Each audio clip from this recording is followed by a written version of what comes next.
Governor Arnold Schwarzenegger charged full bore into the national debate over big business shaping our politics and class warfare. And in our third story tonight, he spoke the plain truth behind their motives. Greed.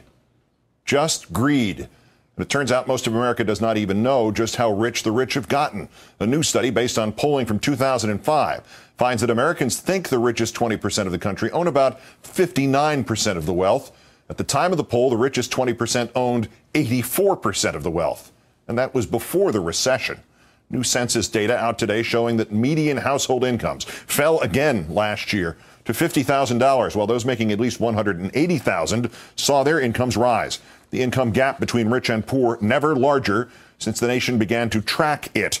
The 20% that earned more than $100,000 a year took home 49% of all income last year.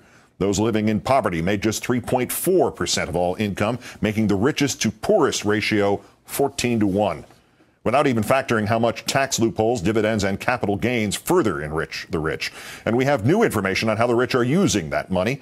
While individual voters have given more money to Democratic campaign committees, the Associated Press reports that the Citizens United ruling unleashing private groups to pour millions of dollars into political campaigns has benefited Republicans by a ratio of 6-1. The outpouring of money leading to last night's extraordinary outpouring from the Republican governor of California, talking about a political campaign now underway there to, in essence, take over the state with cash in order to undo the legislation he signed 4 years ago to reduce carbon emissions there by 30% by the year 2020. The ads claiming his new law will kill jobs. Does anyone really believe that these companies, out of the goodness of their black oil hearts, are spending millions and millions of dollars to protect jobs? In the rest of his speech, audio of which was provided to Countdown, Governor Schwarzenegger did not hesitate to name which companies, including the Koch brothers, founders of the Tea Party movement. Here's how he started. I want to talk about the corruption of the democratic process and about forces willing to sabotage this country's economic future for private gain. I want to talk about Texas oil interests that have descended upon California to overturn a California environmental law. And then, as soon as they've done their dirty work, thanks to millions of dollars of scare tactic advertising, they intend, in the words of their own spokesperson, to fold up their tents and go home. Ladies and gentlemen, there's a great drama. There's a great struggle playing out here in California right now that the rest of the world doesn't pay much attention to and knows very little about. And that's why I'm here today to put the spotlight on this very important issue.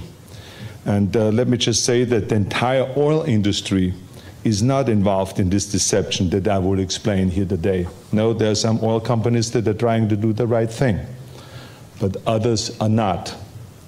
Oil companies like Valero and Tesoro and Frontier and Koch Industries are blatantly trying to manipulate the will of the people and the public good. Manipulate people? How? The oil companies sponsored a new ballot initiative to halt California's new law until unemployment drops to 5.5%. The governor comparing them to the 20th century conspiracy of gas, auto, and tire companies that killed off public transportation rail systems. The day Valero and Tesoro and others are also involved in the conspiracy, but not in a criminal conspiracy, but clearly in a cynical one. They are not seeking to buy rail systems, but to buy votes this time. Yet the motivation is the same, which is self-serving greed. 2/3 of Californians approve our state landmark law to reduce carbon dioxide emissions. Do you know who the two most prominent opponents are? Valero and Tesoro.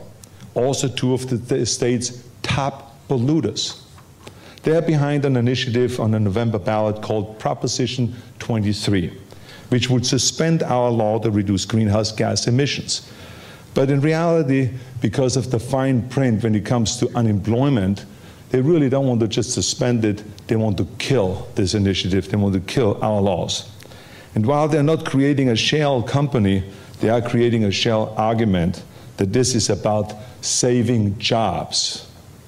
Does anyone really believe that these companies, out of the goodness of their black oil hearts, are spending millions and millions of dollars to protect jobs?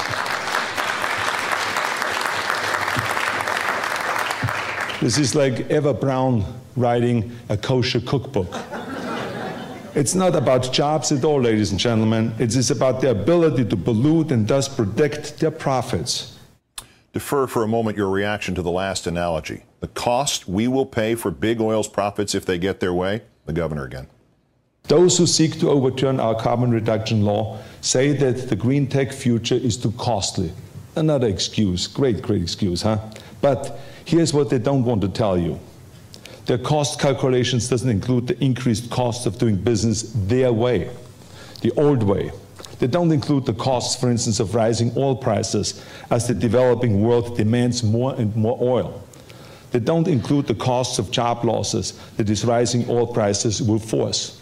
They don't include the costs of hundreds of billions of dollars in tax breaks that have gotten and continue to get. They don't include the costs of pollution that they're already causing. The cost of, for instance, the 100,000 Americans who die every year from smog-related diseases.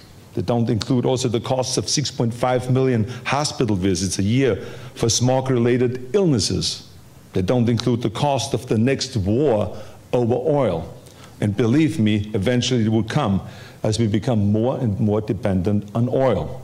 I mean, I think that we have had enough wars in the Middle East because of oil. Don't you think so?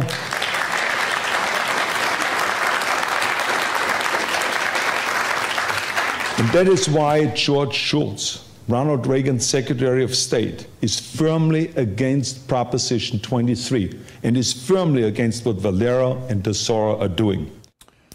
But when Arnold Schwarzenegger and George Shultz think big business have gone too far using our political system to enrich themselves even more, there is no class warfare in America. It would seem to be over, and they would seem to have won.